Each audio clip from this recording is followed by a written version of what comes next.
Chapter 4, We Beat the Street. We're gonna jack us some ices from Jack's. Samson, age 8. Wanna play some sponge ball? Samson yelled to his best friend Nudie and Will. Let's get it on, Nudie shouted back. I got a bat. You got a ball? Yeah, I found one in the lot by your building, Samson said. That must have been the one I lost, Nudie replied with a grin. Nudie was a couple years younger than Samson and Will, but he was so good in baseball, they loved having him around. He was skinny, with pecan brown skin and a constant smile. You ain't got no dollar to buy no sponge ball, man. You trippin', Will said with a laugh as the three friends headed to the barely paved parking lot of the Dayton Street Projects, which was filled with weeds, sparse patches of grass, broken glass, and all kinds of debris. The three boys played baseball for hours in that lot during hot summer days with the hopes of one day going pro, playing for a major league team. Samson knew it was a long shot, but he felt his talents exceeded those of any kid his age, and he had big dreams. It seemed to him that baseball might be his only escape from the ghetto. Samson lived right across the street from the Dayton Street Projects. His house was nothing much, but he and his friends jokingly called it the penthouse of the projects.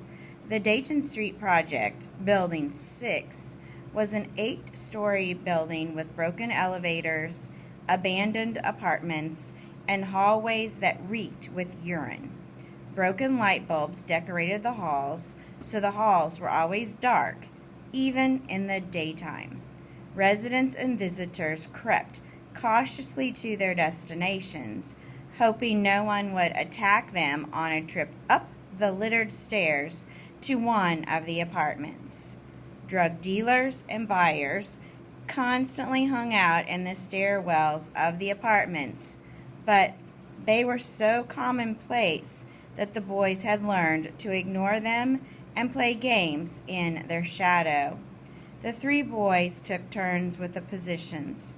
One would pitch, aiming for a box etched in chalk on the brick wall of the building. One would play the outfield, and the third would bat. It wasn't Major League, but it filled up a summer afternoon. You missed that one by a mile, Samson laughed as Will struck out during his turn at bat.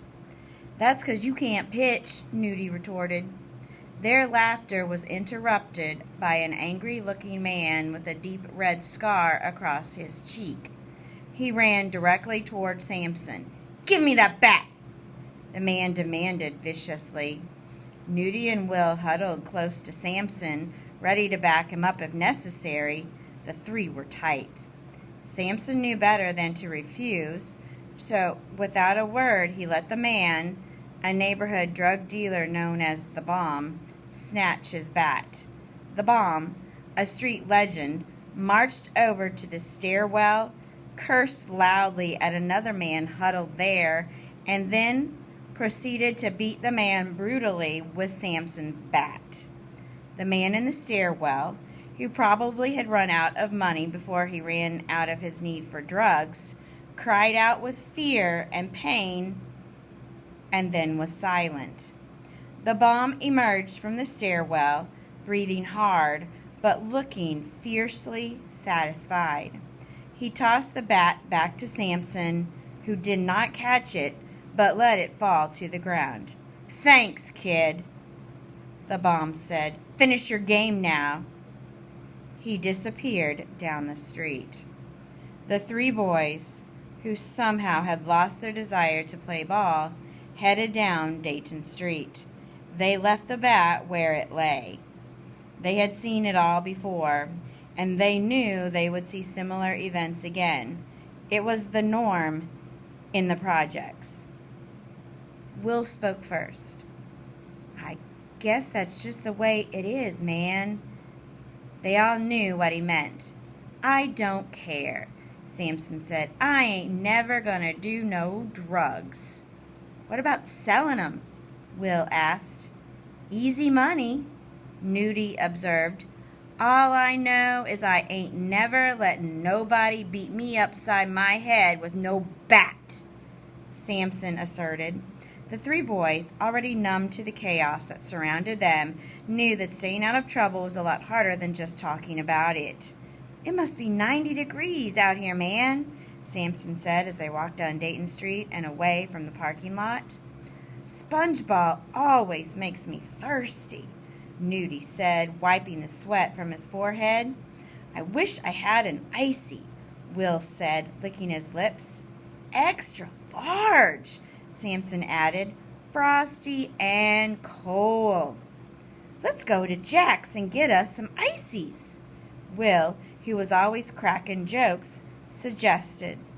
Jack's, the corner store that sold everything from beer to bubble gum, was a familiar hangout.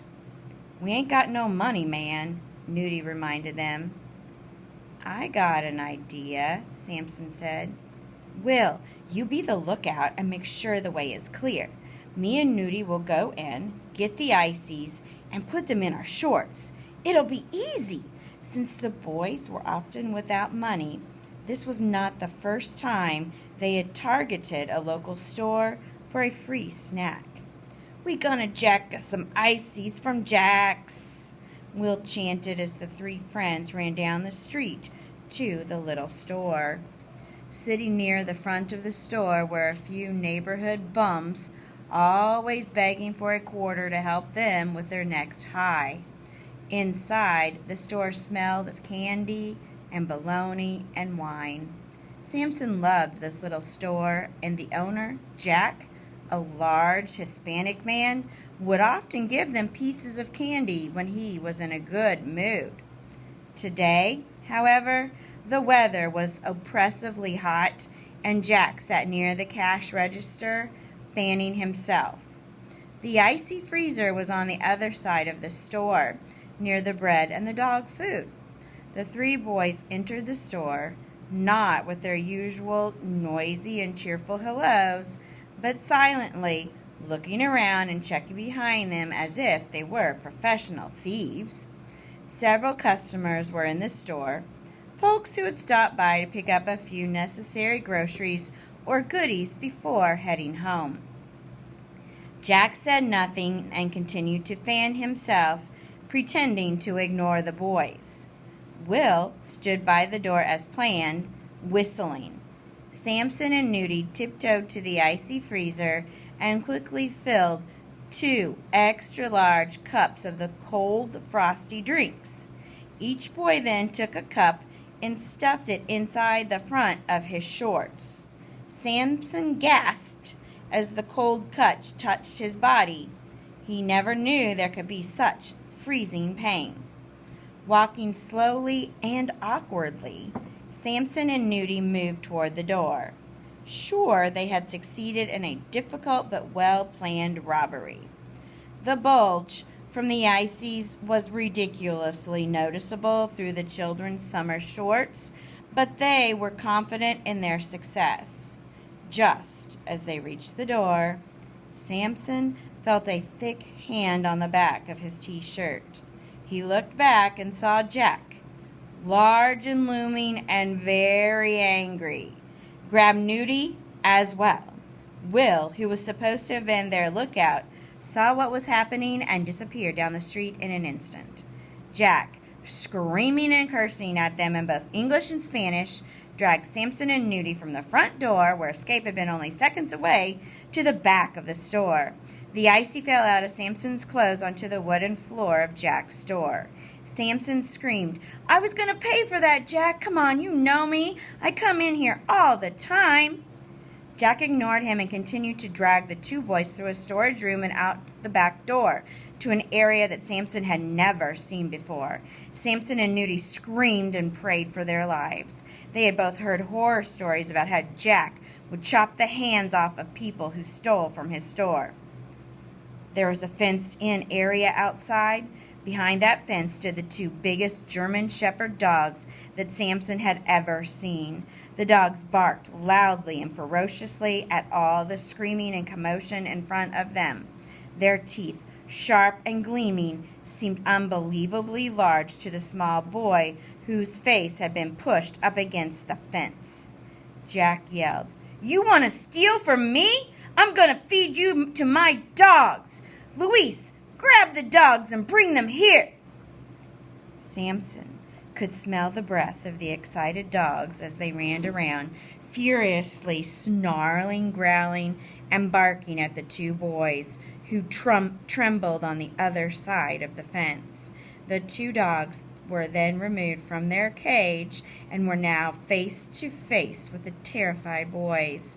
The only force holding the animals back was Luis, who held the dogs lightly with a thin leather leash.